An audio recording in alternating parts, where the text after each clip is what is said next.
Assalamualaikum warahmatullahi wabarakatuh. Perkenalkan, saya Zufar Raufadekwan dengan NIM 400401256300055. Di sini saya akan membahas tentang unit kompetensi 5, yaitu menerapkan program pelayanan kesehatan kerja berdasarkan SKKNI nomor 38 tahun 2019 dengan studi kasus pada PT Freeport Indonesia.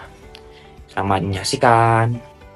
Jadi yang pertama kita akan bahas tentang SKNI nomor 38 tahun 2019 yang berisi tentang standar kompetensi personil, keselamatan dan kesehatan kerja, mencakup poin menerapkan program pelayanan kesehatan kerja di dalamnya.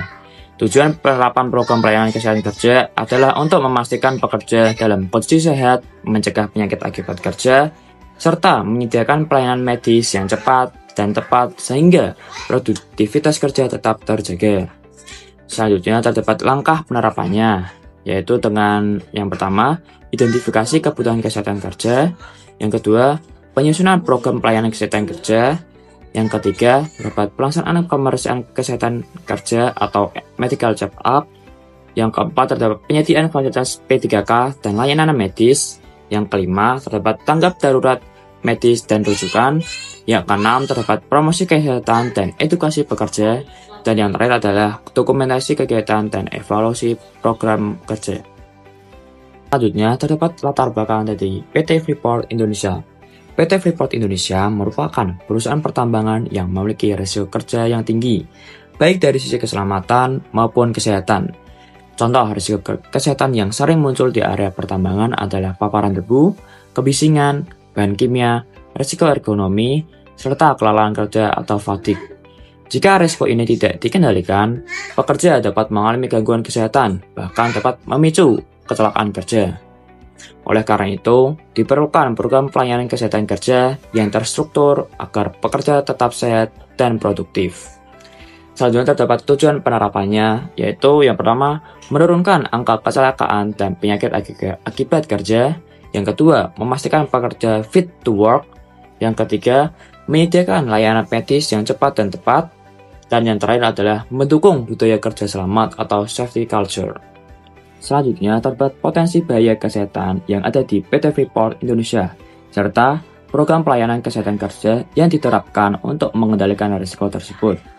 Potensi bahaya kesehatan yang utama meliputi yang pertama, paparan debu yang dapat menyebabkan gangguan pernapasan.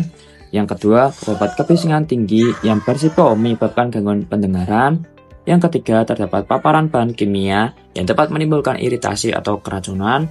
Dan yang keempat, terdapat risiko ergonomi yang menyebabkan nyeri otot atau cedera. Dan yang kelima adalah fatigue atau kelelahan kerja yang dapat meningkatkan risiko kecelakaan kerja.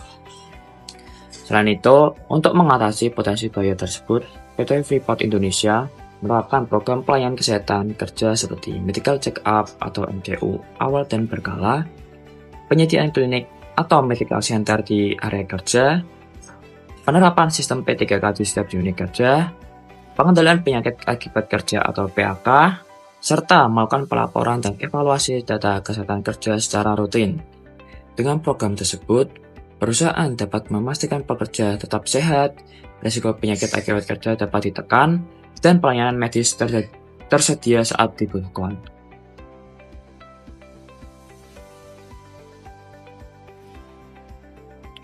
Jadi kesimpulannya yaitu, berdasarkan SKKNI nomor 38 tahun 2019, penerapan program pelayanan kesehatan kerja merupakan upaya penting untuk melindungi dan meningkatkan kesehatan pekerja melalui kegiatan perencanaan, pelaksanaan, dokumentasi, serta evaluasi secara berkala.